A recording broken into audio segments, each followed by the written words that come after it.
Today on Aristeia 99, we're going to be talking about Valkyrie. Valkyrie is a character from the Soldier of Fortunes expansion for Aristeia, so she's not in the core box. You get her in a separate expansion. If you can get that on a good sale, Soldiers of Fortune is great, and is actually the first expansion I recommend for most people. Now, just a quick overview of her stats. She's got an initiative 5, a movement of 4, she has an energy of 5, 4 health. Pretty good stats, I'd say, considering that she is more of the attacky type. Her defense is a green and a blue. Excellent, very outstanding. Her brawl roll is a blue, which is pretty good for keeping someone in place, but not the best. She doesn't have a green there, which would make her fantastic. However, her disengage roll is an orange and a blue. So that's actually, that's pretty decent, I'd say. Part of the reason why I say that, though, is while normally the orange die is the one you want for successes and a blue die is one that you want for blocks, for defense, it's because her character switch is 2 shields, add 1 success. So that actually kind of works out pretty well for her. Now, her first ability costs 3 points. It's called Charge of the Valkyrie. Now this is a little interesting because there's a whole bunch of stuff that happens when she does this move. It's got a red attack die, which is quite nice, but it's all by itself. It also has a range of 1 to 2. Now, at first blush, this actually sounds kind of awful. It is nice to have a slightly longer melee range, but just 1 die, that's it. Well, there's a bit more that goes into it, and this is, for me at least, what makes Valkyrie such a fun character.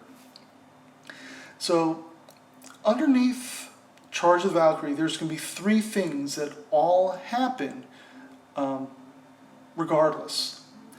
First off, she's going to add an orange die to her attack roll for each movement point she has spent during that activation, up to 3. So, starting with 1 red die, if she moves 1 space, she gets an orange. If she moves 2, she gets 2 oranges. If she moves 3 or more, she'll get 3 oranges added on top of her 1 red die. Suddenly, wow, she's pretty nice with that attack. Now, if that was it, that's pretty good. I wouldn't complain. But the next thing that happens is, before the switches step, you nullify a defense of the opponent's roll. That in and of itself is very nice. It's pretty much as good, almost as good as a free success, but she does need to have successes to take advantage of it, obviously.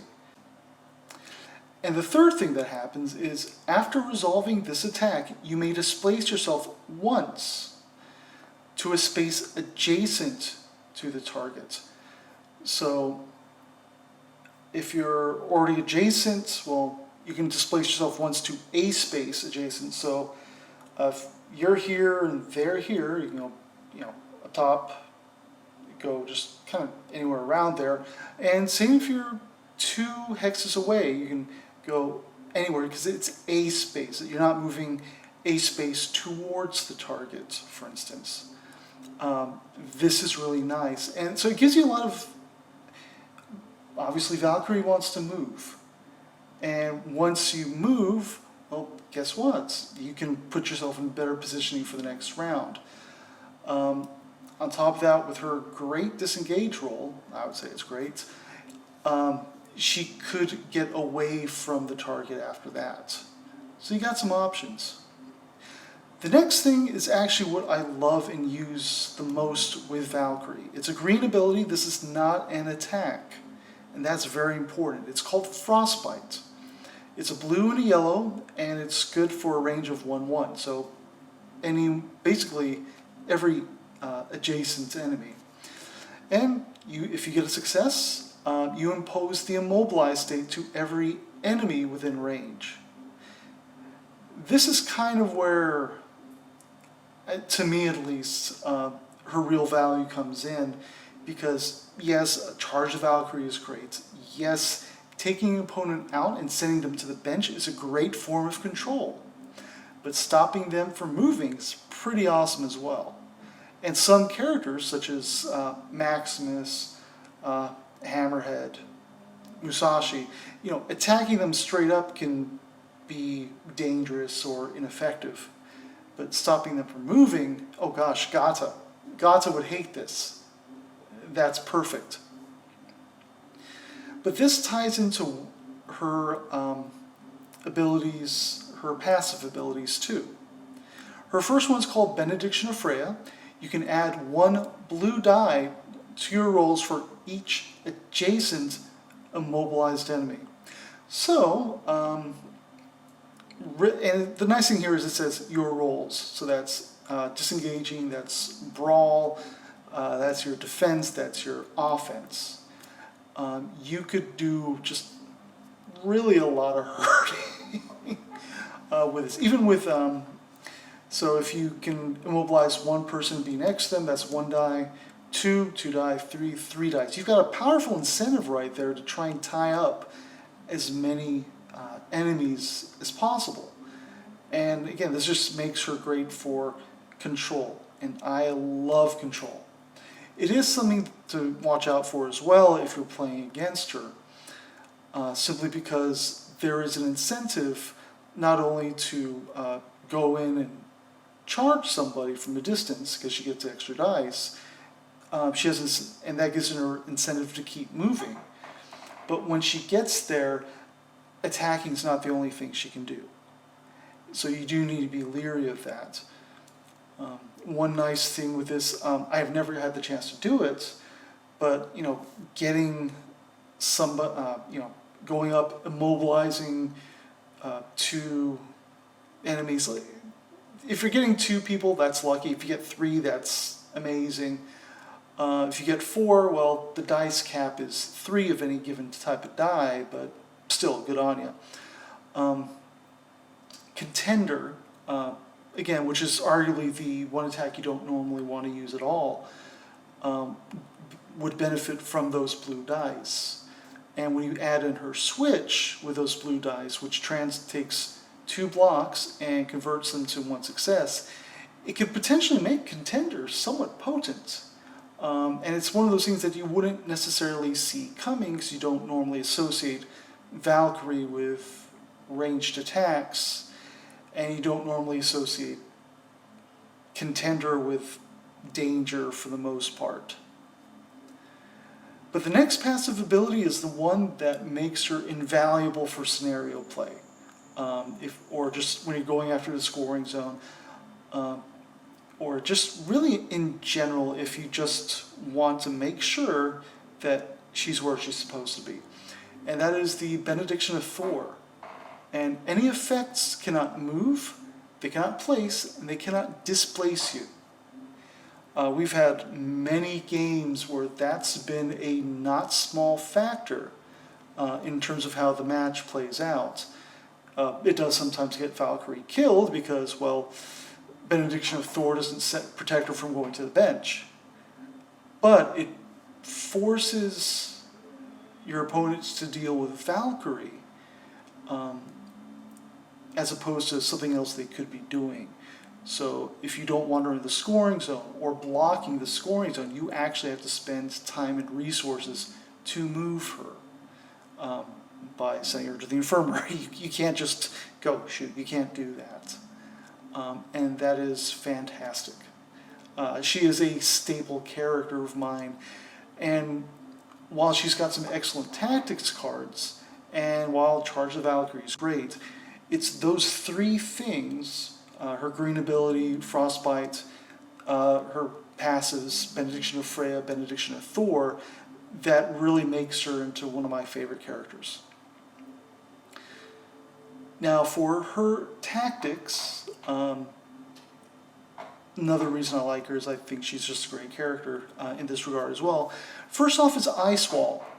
Before making a roll, add 2 blue dice to the roll. Now, for her, is that strictly necessary? It's not bad. It's certainly not bad for her. She's already got a very good defense, and this would make her harder to remove.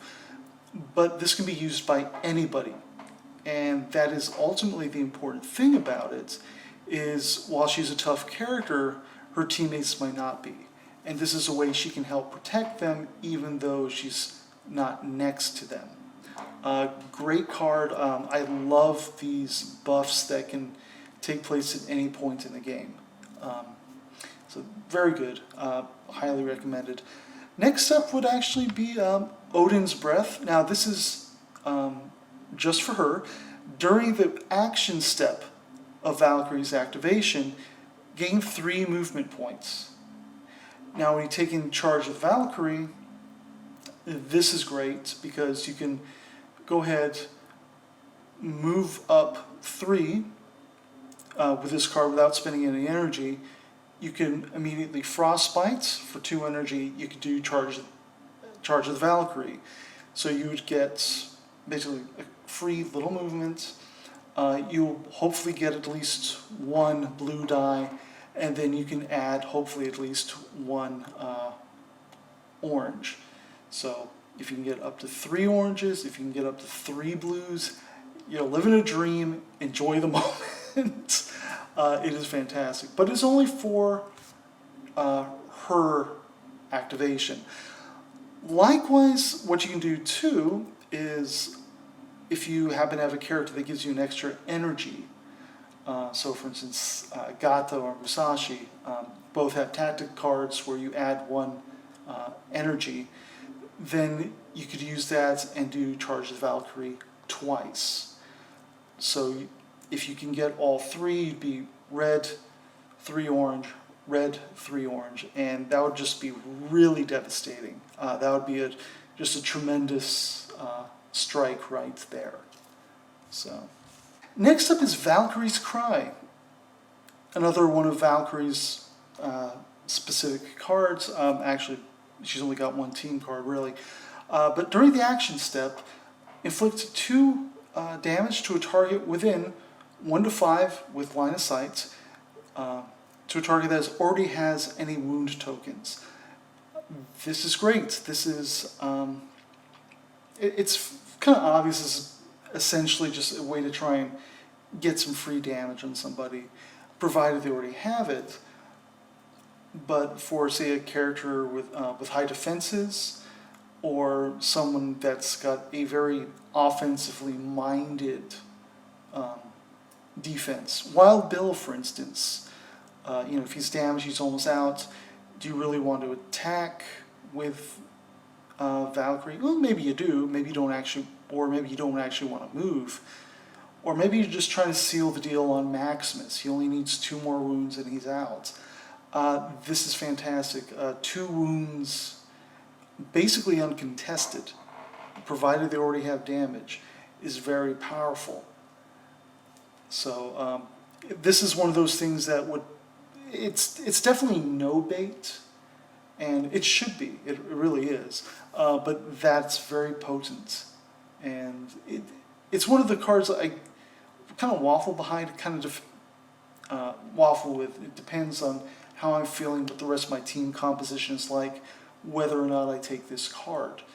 I tend to like it if someone else can get a little damage in first, and then Valkyrie takes advantage, because usually I want Valkyrie keeping people occupied and stuck in an area. But this is a great card, whether you're trying to do control like I do, or if you're more offensively minded. So very good, and especially some of the support characters tend to be on the weaker side in terms of hit points, 2 points, 3 points. That something like this would just finish them off. That's always good, because a support character usually has an important place in their team's lineup. Otherwise they wouldn't be there, right? Lastly, we've got Frostburg. During the activation steps, during the action step of Valkyrie's activation, you can impose the immobilized state to a target within range 1 to 5 with line of sight. This is, again, reach out and touch someone. If someone is too far away for you to activate Frost Breath, or moving to get them with Frostbite would just not really work in the cards, this is kind of the card you want to do. So obviously, nice control elements. It can only be countered with a no.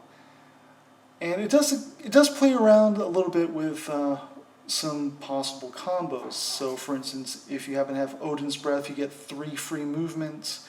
So you hit the person with Frostburn, to immobilize them, then you use the Odins Breath to move forward, and then you can just attack them from there and maybe move as needed. So you can save your movement energy for a reaction. I got rid of them, so I'm going to go carry on this way, or I didn't, so I'm going to just move right next to them, and I got 2 energy to spend, so either I can move, or I can go ahead and use Frostbite and get someone else. Any number of things. If you happen to have, again, extra energy from Musashi or Gata, their tactics cards, you could possibly do 2 of the Valkyrie's charges. There's some definite possibility here. It is something I have found repeatedly useful in my games. Primarily, again, I'm trying to get a target that, maybe they haven't gone yet, or maybe their next turn, they've already gone. I got no idea what they're going to do, but so next round, maybe I actually want to stop someone before they get a chance to do anything, and I go off in a completely different direction. There's a lot you can do with this, even though you can only do it once, unless you happen to build a deck that can let you fish cards out of discard. So that's Valkyrie. She is, for my money, probably one of my favorite defensive, not quite tanky, control characters. She's got good, albeit situational, offense.